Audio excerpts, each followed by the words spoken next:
Selamat pagi pemirsa. Pelemahan tajam nilai tukar rupiah terhadap dolar Amerika Serikat dalam 2 hari terakhir menjadi gambaran nyata bagaimana pasar keuangan merespon pengunduran diri Peri Warjio dari jabatan Gubernur Bank Indonesia. Optimisme memang harus terus dijaga, tetapi reaksi pasar tersebut merupakan alarm yang tidak boleh diabaikan. Inilah editorial Media Indonesia edisi Rabu 29 Juli 2026 dengan tema Jaga Meritokrasi di Pucuk BI. Bersama saya Glorinata, Anda juga bisa berpartisipasi dan berinteraksi langsung melalui telepon interaktif di nomor 0215839900. Dan pagi ini telah hadir bersama saya anggota Dewan Redaksi Media Group Aris Fadilah. Selamat pagi Mas Aris. Pagi Glory. Ya Mas Aris, kita langsung saja. Ini pertama kali Gubernur Bank Indonesia mengundurkan diri di tengah masa jabatannya dan berakhirnya nanti di Mei 2028 di luar alasan kontestasi politik. Kira-kira bagaimana editorial memberikan catatan terhadap hal ini? Ya, Glory, di seluruh dunia Bank Sentral adalah institusi yang paling dipercaya untuk menjaga stabilitas ekonomi. Di kita Undang-Undang Nomor 23 Tahun 1999 tentang Bank Indonesia, sebagaimana telah diubah terakhir dengan Undang-Undang Nomor 4 Tahun 2023 tentang pengembangan dan penguatan sektor keuangan, menegaskan satu tujuan Bank Indonesia. Apa tujuannya? Itu adalah mencapai dan memelihara kestabilan nilai rupiah.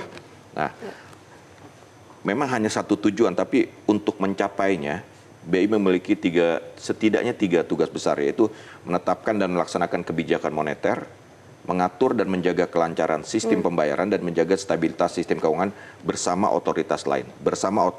Nah, jadi ketika pemimpin lembaga sepenting ini berubah, dalam hari ini mengundurkan diri, tentu pasar menghitung ulang berbagai kemungkinan gitu kan.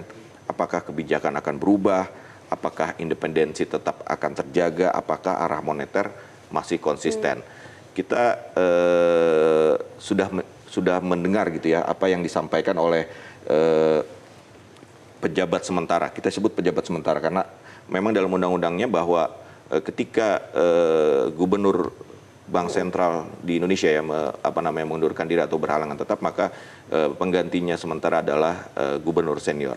Deputi Gubernur Senior. Dan Ibu Destri sudah menyatakan bahwa dia akan tetap menjaga stabilitas dan moneter dan segala macam, dan itu yang memang dibutuhkan untuk jangka pendek. Dan editorial hari ini juga menempatkan meritokrasi sebagai isu utamanya. Mengapa demikian? Iya, kembali ke independensi Bank Sentral, bahwa bukan berarti tadi kita lihat ya bahwa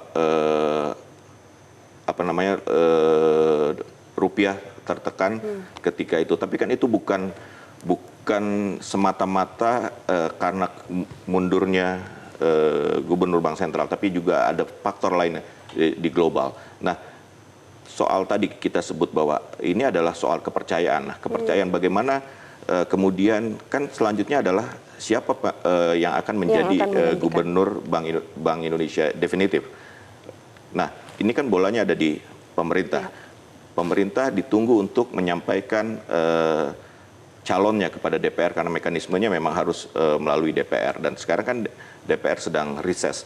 Apakah kemudian pemerintah bisa tetap mengajukan di masa reses dan kemudian DPR melakukan fit and proper test di masa reses? Itu yang kita tunggu. Oke, baik. Dan pemirsa tetaplah bersama kami. Sesaat lagi kami akan tayangkan paket editorial Jaga Meritokrasi di Pucuk BI berikut ini.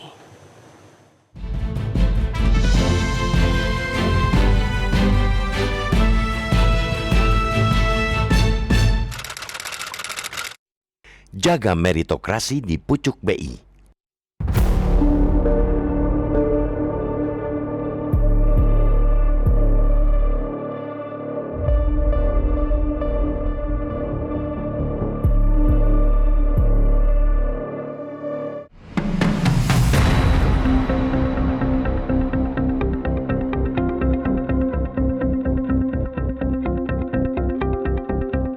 Pelemahan tajam nilai tukar rupiah terhadap dolar Amerika Serikat dalam 2 hari terakhir menjadi gambaran nyata bagaimana pasar keuangan merespons pengunduran diri Peri Warjio dari jabatan Gubernur Bank Indonesia (BI). Optimisme memang harus terus dijaga, tetapi reaksi pasar tersebut merupakan alarm yang tidak boleh diabaikan. Pada Senin 27 Juli lalu, sesaat setelah Menteri Sekretaris Negara Prasetyo Hadi mengumumkan bahwa Presiden Prabowo Subianto telah menerima surat pengunduran diri Peri sehari sebelumnya, nilai tukar rupiah langsung menembus Rp18.000 per dolar Amerika Serikat. Sehari kemudian, Selasa 28 Juli, tekanan belum juga mereda. Rupiah kembali melemah dari Rp18.060 menjadi Rp18.084 per dolar Amerika Serikat. Reaksi itu dapat dipahami. Pengunduran diri Peri berlangsung secara mendadak dan terjadi jauh sebelum masa jabatannya berakhir pada Mei 2028. Lebih dari itu, Peri merupakan satu-satunya gubernur BI pada era reformasi yang dipercaya menjabat selama 2 periode penuh. 8 tahun memimpin Bank Sentral menunjukkan adanya kesinambungan kebijakan yang selama ini menjadi salah satu penopang kepercayaan pasar. Peristiwa ini juga memiliki arti penting karena merupakan kali pertama seorang gubernur BI mengundurkan diri di tengah masa jabatan dengan alasan di luar kontestasi politik. Sebelumnya, Budiono meninggalkan kursi gubernur pada 2009 karena maju sebagai calon wakil presiden. Apapun alasan dibalik pengunduran diri tersebut, yang terpenting saat ini ialah memulihkan kepercayaan pasar secepat mungkin. Kepastian di tubuh Bank Sentral mesti cepat diwujudkan karena hanya dengan kepastian itulah kredibilitas pengelolaan ekonomi makro baik di dalam negeri maupun di mata dunia bisa dijaga. Jalan keluar paling efektif adalah memastikan proses pergantian kepemimpinan BI berjalan berdasarkan prinsip meritokrasi. Pengganti Peri harus dipilih karena kompetensi, integritas, pengalaman, dan independensinya, bukan karena kedekatan politik ataupun hubungan kedekatan lainnya. Bank Sentral hanya akan dipercaya jika dipimpin figur yang bebas dari konflik kepentingan. Aspek independensi inilah yang kini menjadi perhatian publik. Sempat muncul spekulasi mengenai kemungkinan adanya intervensi politik terhadap suksesi di Bank Sentral. Sempat muncul spekulasi dugaan adanya sosok yang telah dipersiapkan untuk menduduki kursi gubernur. Karena itu, Presiden memiliki kepentingan besar untuk menepis seluruh spekulasi tersebut. Cara paling meyakinkan ialah memastikan bahwa proses penunjukan gubernur BI berlangsung transparan, profesional, dan sepenuhnya berpijak pada prinsip meritokrasi. Independensi Bank Sentral merupakan fondasi utama stabilitas ekonomi yang tidak boleh dikorbankan oleh kepentingan apapun. Saat ini, kandidat terkuat ialah Deputi Gubernur Senior BI, Destri Damayanti.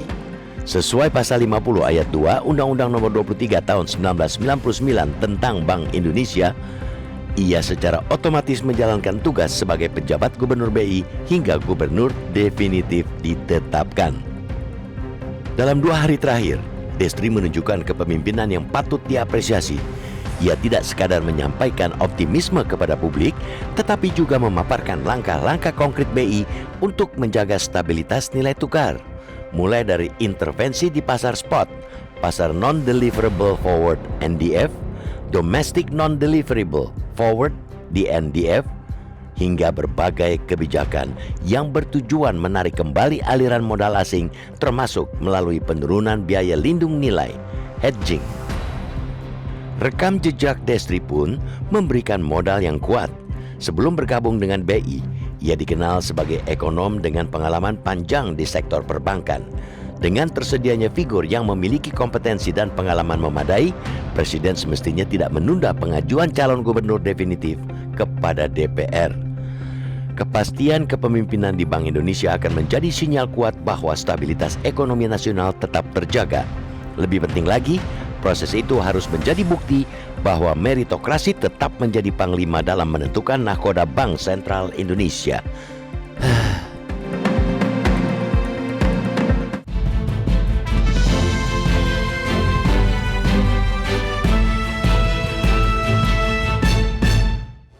Pemirsa, usai jeda Anda juga bisa berpartisipasi dan berinteraksi melalui telepon interaktif di nomor 021 583 99 100. Tetaplah bersama kami.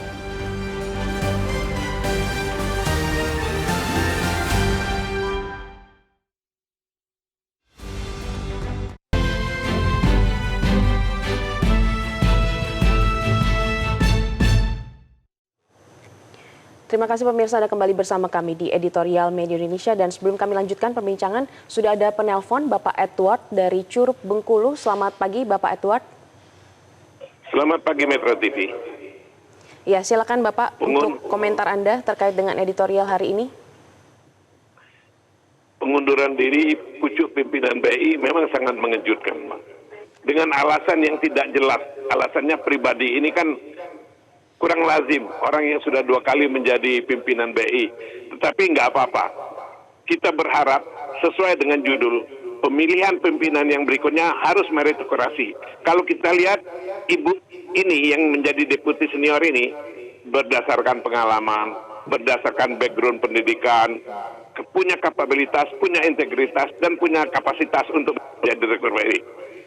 Guncangan-guncangan ekonomi sementara ini wajar-wajar terjadi karena ada kekagetan dalam masalah pertukaran pimpinan BNI. Mudah-mudahan kebijaksanaan yang diambil nanti akan lebih baik dari pengalaman-pengalaman yang sudah. Mereka akan menimbulkan kepercayaan kembali dari investor-investor. Kuncinya BI harus mencari investor sebanyak-banyak. Bagaimana caranya menimbulkan kepercayaan? Semua kebijaksanaan harus berpihak kepada bangsa dan negara. Jangan ada kepentingan-kepentingan politik atau kepentingan-kepentingan lainnya yang mempengaruhi dalam kebijakan. Kita berharap biarkan semuanya berlalu, tetap jalankan programnya dengan sebaik-baiknya. Meritokrasi adalah kunci dari semua lini jabatan. Indonesia kelemahannya itulah, karena tidak menganut paham meritokrasi dalam memposisikan seorang sampai ke jalur yang paling bawah ke daerah-daerah itu nggak ada meritokrasi. Sekarang ini buktikan di BI bahwa meritokrasi adalah kuncinya. Mudah-mudahan kepercayaan dari masyarakat akan timbul dan ekonomi kita akan pulih. Jangan biasa ada kaget sebentar-sebentar waktu. Terima kasih Metro TV. Baik, terima kasih Bapak Edward. Ya, Mas Haris tadi menanggapi Bapak Edward, dikatakan bahwa alasan pengunduran diri Gubernur BI ini tidak biasa, tidak lazim. Kemudian pemilihan ini harus berdasarkan atas prinsip meritokrasi. Ya, kita fokus ke soal meritokrasi ya. Mengapa meritokrasi itu penting, terlebih di tubuh Bank Sentral. Karena kita tadi sudah bicara di awal bahwa Bank Sentral dalam hal ini Bank Indonesia itu harus menjunjung tinggi namanya independensi. Itu ada undang-undangnya, harus independen. Sekarang pertanyaannya mengapa harus independen? Karena tugas Bank Sentral ini kan tidak, memang seringkali tidak populer. Coba bayangkan, pemerintah ingin mendorong pertumbuhan ekonomi secepat mungkin. Cara tercepatnya kan memperbanyak uang beredar, suku bunga diturunkan, likuiditas diperbesar. Tapi kan itu tidak bisa dilakukan serta-merta. Ekonomi memang tumbuh kalau itu dilakukan, tapi kan kalau berlebihan dampaknya juga berbahaya gitu. Inflasi melonjak, nilai uang turun misalnya, daya beli masyarakat ikut turun. Karena itulah Bank Sentral tidak boleh bekerja berdasarkan kepentingan politik jangka pendek. Undang-Undang Bank Indonesia secara tegas menyatakan bahwa Bank Indonesia adalah lembaga negara yang independen dalam melaksanakan tugas dan wewenangnya. Artinya tidak boleh ada pihak yang mengintervensi kebijakan moneter. Karena yang dijaga bukan sekedar kurs, yang dijaga adalah kepercayaan. Tapi independen itu bukan berarti berlawanan dengan kebijakan gitu ya, dengan kebijakan secara umum. Makanya ada namanya KSSK kan, Komite Stabilitas Sistem Keuangan. Disitulah kebijakan besarnya itu dirumuskan sehingga semuanya linear untuk menjaga pertumbuhan ekonomi. Berarti langkah yang paling mendesak saat ini untuk mengembalikan kepercayaan pasar adalah dengan menunjuk secepatnya gubernur definitif itu. Betul, itu kan prosesnya kemarin mundur, kemudian kan harus ada pernyataan cepat dari pejabat sementara, dalam ini gubernur senior yang ditunjuk karena sesuai undang-undang. Ibu Destri sudah menyatakan bahwa dia akan menjalankan, tadi kita di editorial disebutkan apa saja sudah dilakukan, dan itu step selanjutnya adalah harus ada penunjukan segera definitif, karena itu yang akan menjadi menumbuhkan kepercayaan di pasar, dan siapa orangnya itu juga sangat menentukan, dan kita menantikan itu semua. Dan seberapa besar pengaruh sosok Gubernur BI yang baru ini terhadap kepercayaan investor, kita akan bahas lengkapnya usai jeda berikut ini. Pemirsa, tetaplah bersama kami.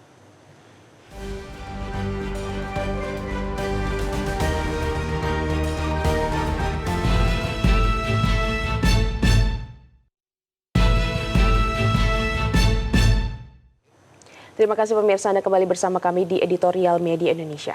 Mas Haris, kita lanjutkan perbincangan hari ini.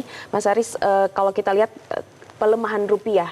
Dan editorial mendorong Presiden agar segera mengajukan calon gubernur definitif ke DPR. Nah, apakah kecepatan untuk penunjukan sosok gubernur yang baru ini sama pentingnya dengan kualitas gubernur BI yang baru? Ya, tadi kita sebut ya, bola ada di tangan Presiden. Tadi Glory katakan, bola saat ini ada di tangan Presiden. Konstitusi memberikan kewenangan kepada Presiden untuk mengajukan calon gubernur Bank Indonesia kepada DPR. Masyarakat tentu berharap prosesnya cepat. Tapi yang lebih penting, sesuai dengan tema editorial adalah berjalan berdasarkan meritokrasi. Apa itu? Kompetensi, integritas, pengalaman, dan tentu saja independensi. Independensi. Nah, itu kan yang paling penting saat ini tuh untuk siapa calon gubernur Bank Indonesia yang akan diajukan oleh Presiden. Karena gubernur Bank Sentral itu bukan sekedar pejabat negara. Ia adalah penjaga stabilitas ekonomi nasional. Sesungguhnya kita memang memiliki modal ekonomi yang cukup kuat ya, fundamental ekonomi relatif baik, inflasi terkendali, cadangan devisa memadai, sektor perbankan bisa dibilang sehat, koordinasi fiskal moneter juga berjalan cukup baik dengan KSSK. Yang diperlukan sekarang adalah memastikan transisi kepemimpinannya berlangsung mulus, karena pasar tidak menyukai ketidakpastian nih. Biar bagaimanapun ini pejabat sementara, pasar butuh kepastian. Karena pasar memang menyukai kepastian gitu kan, dan kepastian itulah yang akan menjadi pesan paling kuat kepada dunia bahwa Indonesia tetap mampu menjaga stabilitas ekonominya. Dan saat ini tentu saja publik menuntut independensi dari Bank Indonesia dan juga menunggu siapa sosok gubernur Bank Indonesia definitif. Baik. Betul. Pemirsa, kepastian kepemimpinan di Bank Indonesia akan menjadi sinyal kuat bahwa stabilitas ekonomi nasional tetap terjaga. Lebih penting lagi, proses itu harus menjadi bukti bahwa meritokrasi tetap menjadi panglima dalam menentukan nahkoda Bank Sentral Indonesia. Demikianlah editorial Media Indonesia hari ini. Saya Glorinata pamit undur diri. Terima kasih dan sampai jumpa.